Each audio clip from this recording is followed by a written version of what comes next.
श्री स्वामी समर्थ माझ्या यूट्यूब चॅनलमध्ये तुम्हा सर्वांचे मनपूर्वक स्वागत आहे। तर आपण पाठीमागे जो व्हिडिओ केलेला आहे मल्हार मार्तंड नवरात्र उत्सव या संदर्भात, त्या व्हिडिओमध्ये आपण नवरात्र उत्सव का साजरा करावा, तो कसा साजरा करावा, पारायण मार्तंडांचे कसे करावे, त्याचबरोबर घटस्थापना ही कशी करावी, हे सर्व आपण विधिवत पाहिलेले आहे। तर आज आपण या व्हिडिओमध्ये तळी कशी भरायची हे आज आपण या व्हिडिओमध्ये पाहणार आहोत। ती कधी भरायची आणि का भरायची या संदर्भात आज आपण या व्हिडिओमध्ये पाहणार आहोत। खंडोबा नवरात्र उत्सव हा 13 डिसेंबरला सुरू होत आहे, ते 18 डिसेंबरपर्यंत आहे। हा नवरात्र उत्सव हा 6 दिवसाचा असतो। या नवरात्र उत्सवामध्ये आपल्याला काही जण घटस्थापना करतात। ज्यांच्याकडे घटस्थापना नसते त्यांनी कोणती सेवा करावी, तर ही सेवा आपण का करावी, कारण कुलदैवताची आपण सेवा करायची आहे। आपल्याला आपल्या कुलदैवताला प्रसन्न करून घ्यायचं आहे, म्हणून ही सेवा आपल्याला करायची आहे। ज्याप्रमाणे आपण आपली कुलस्वामिनीची सेवा नवरात्रामध्ये घटस्थापना करून आपण सेवा करतो, त्याचप्रमाणे आपण आत्ताही या नवरात्रामध्ये आपल्याला आपल्या कुलदेवाची सेवा करायची आहे। पण ज्यांच्याकडे घट बसतात ते घट बसवतात, पण ज्यांच्याकडे घट स्थापना नाही केली जात तर त्यांनी कोणती सेवा करायची, तर त्यांनी एक अशा प्रकारे, मी जो तुम्हाला स्क्रीनवरती दाखवत आहे अशा प्रकारे एक अखंड दीप प्रज्वलित करायचा आहे। हा जो दीप आहे तो तुम्हाला 13 तारखेला सकाळी तुम्ही केला तरी चालेल किंवा संध्याकाळी जरी केला तरी चालेल, कधी जरी केला तरी। मात्र हा जो जो आपण प्रज्वलित करून घेतलेला आहे हा 6 दिवस आपल्याला विझून द्यायचा नाही, अखंड ठेवायचा आहे। त्याची काजळी जरी आली तर आपण काय करायचं, अगोदरच एक शेजारी दुसरा एक आपण दिवा घ्यायचा आणि प्रज्वलित करायचा आणि मग ह्याची काजळी काढायची आणि हा दिवा लावायचा। नंतरच आपण दुसरा हे करायचा दिवा, तो आहे तो साईडला ठेवायचा। कारण आपला हा दिवा जरी आपण काजळी काढण्यासाठी हे केलं, तुम्हाला अशीच काढायला जर गेला तर तो विझून जाईल। त्यासाठी काजळी तर ही येणारच त्याला, म्हणून दुसरा एक दिवा तात्पुरता ठेवायचा, फक्त त्याची काजळी काढून हा आपण पुन्हा लावेपर्यंत। याने काय होईल की आपला द्वीप जो लावलेला आहे तो अखंड प्रज्वलितच राहील। त्यामुळे काजळीचा ह्याचा काही प्रश्न येणारच नाही की आपल्याला की बाबा विजल हे होईल, तर त्याला हा पर्याय मार्ग आहे। अशा पद्धतीने तुम्ही करू शकता। या नवरात्राची समाप्ती ही चंपाषष्ठीला होते। तर चंपाषष्ठीला आपल्याला एक सेवा करायची आहे, तर ती आपल्याला काय करायची आहे, चंपाषष्ठीला आपल्याला तळी भरायची आहे। खंडोबा महाराज हे मणी आणि मल्लासूर या 2 राक्षसांशी युद्ध करत होते। हे युद्ध चालू असताना खंडोबांनी मल्हारी मार्तंड हा अवतार धारण केला। त्यांच्या हातात खडा नामक तलवार घेतलेली होती, त्यामुळे खंडक धारण करणारा खंडोबा या नावाने ओळखू लागला। तसेच यांना मल्हारी मार्तंड याही नावाने ओळखतात। चंपाषष्ठीला ज्यांच्याकडे घट स्थापना केलेले असतात ते या दिवशी घट उठवले जातात। घट उठवल्यानंतर आपल्याला या दिवशी त्याला नैवेद्य दाखवायचा असतो, म्हणजे ज्यांनी घट बसवले असतील त्यांच्यासाठी पुरणाचा नैवेद्य दाखवायचा। त्याचबरोबर एक विशेष असा वेगळा एक नैवेद्य आहे, तो म्हणजे रोडगा। देवाला हा खूप अतिशय प्रिय आहे, म्हणून हा आपण नैवेद्य बनवायचा आहे आणि दाखवायचा आहे। तर रोडगा हा कसा असतो, तर तो कसा बनवतात, बाजरीचे पीठ, कांद्याची पात आणि दूध हे तिन्ही एकत्र करून एक भाकरी बनवायची आणि त्यावर वांग्याचे भरीत घालायचे। अशा प्रकारे हा नैवेद्य देवाला खूप अतिशय प्रिय आहे, तर तो दाखवायचा आहे।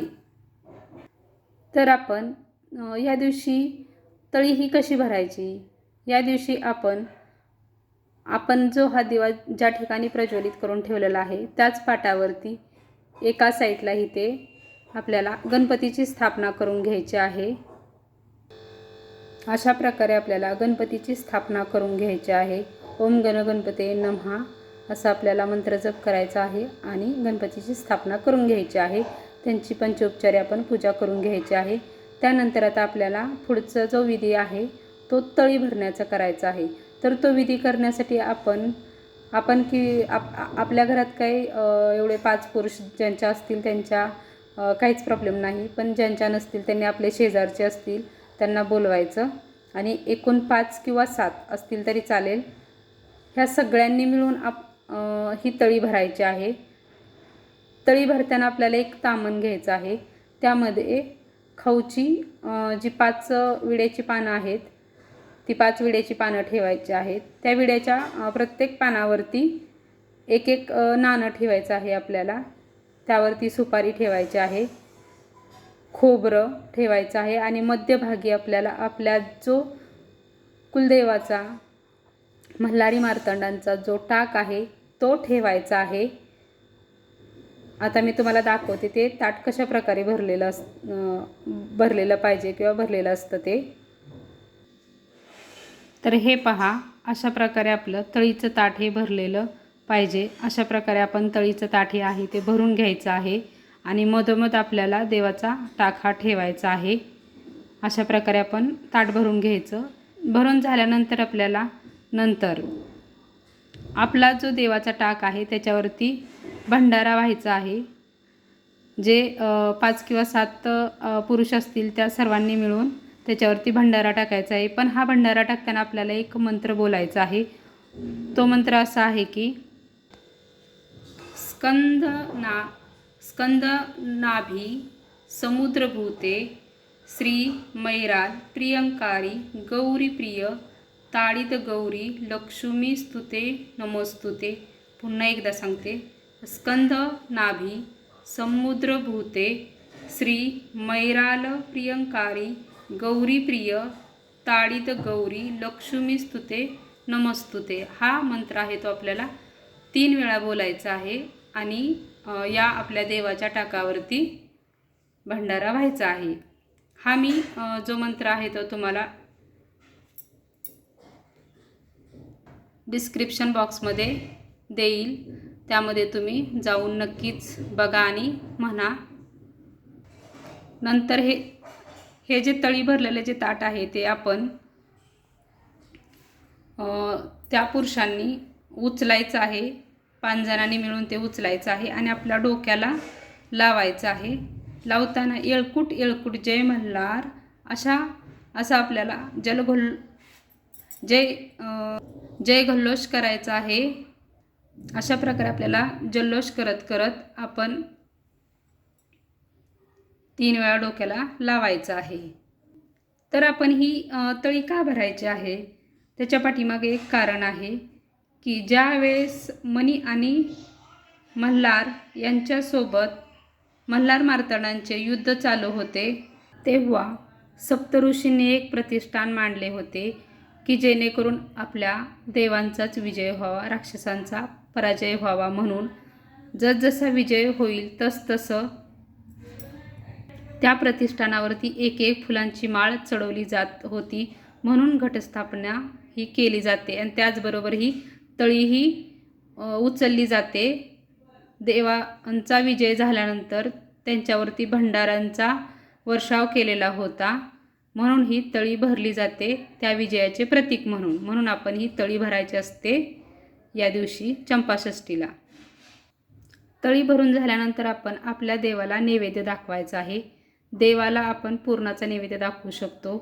त्याचबरोबर देवाचा विशेष असा या दिवशीचा जो विशेष असा नैवेद्य आहे तो आहे म्हणजे रोडगा हा मी मगाशी सांगितलेला आहे, पुन्हा एकदा सांगते. हा रोडगा कसा बनवायचा? बाजरीचे पीठ, कांद्याची पात आणि दूध हे मिक्स करून एक भाकरी बनवायची आणि त्या भाकरीवरती कांद्याचे भरीत किंवा कांद्याची भाजी घालायची आणि तो नैवेद्य आपल्याला दाखवायचा आहे. हा नैवेद्य देवाला खूप अतिशय प्रिय आहे आणि हाच नैवेद्य हा मानाचा नैवेद्य या दिवशी मानला जातो म्हणून हाच नैवेद्य आपण सर्वांनी दाखवायचा आहे. नैवेद्य दाखवून झाल्यानंतर आपण एक दिवटी प्रज्वलित करायची. तुमच्याकडे जर असेल दिवटी तर तुम्ही, म्हणजे थोडक्यात ती मशाल असते ना तशा प्रकारची दिवटी असते, असेल तर तुम्ही करू शकता. जर नसेल तर आपल्याला एक पंथी आहे तीच प्रज्वलित करून घ्यायची आहे, दुसरी एक पंथी, आणि ती पंथी घेऊन आपल्या घरातून 5 पावले पुढं चालायचं आहे. आणि ती नंतर 5 पावले चालल्यानंतर परत आपण ती बाहेरच ठेवायची आहे पूर्णपणे ती विजेपर्यंत. नंतर आपण विजल्यानंतर कधी संध्याकाळी तुम्हाला कधी आणायची असतं किंवा सकाळी तुम्ही घरात आणली तर नंतर चालेल, काहीच नाही हरकत. अजून एक आपल्याला दुसरं एक करायचं आहे आपल्या मुलांसाठी. आपल्या घरात जेवढी मुलं असतील, मुली नाही मुलं, तर त्यांना या दिवशी ओवाळायचं आहे. ज्याप्रमाणे आपण नवरत्नामध्ये म्हणजे दुर्गा मातेचं जे नवरत्न असतं त्यामध्ये आपण मुलींना ओवाळतो, त्याचप्रमाणे या नवरत्नामध्ये मुलांना ओवाळतात. मुलांना आपल्याला आपल्या घरात जेवढी मुलं असतील त्यांना ओवाळायचं आणि देवाला प्रार्थना करायची की यांच्या आयुष्यात असणारे सगळं काही प्रॉब्लेम आहेत, ज्या अडचणी आहेत त्या दूर व्हाव्यात आणि त्यांचं जे शरीर आहे ते निरोगी राहावं म्हणून देवाला प्रार्थना करायची आणि त्यांना ओवाळायचं. नंतर आपल्याला गणपती बाप्पांची आरती करायची आणि त्यानंतर मल्हारी मार्तंडांची आपल्याला आरती करायची आहे.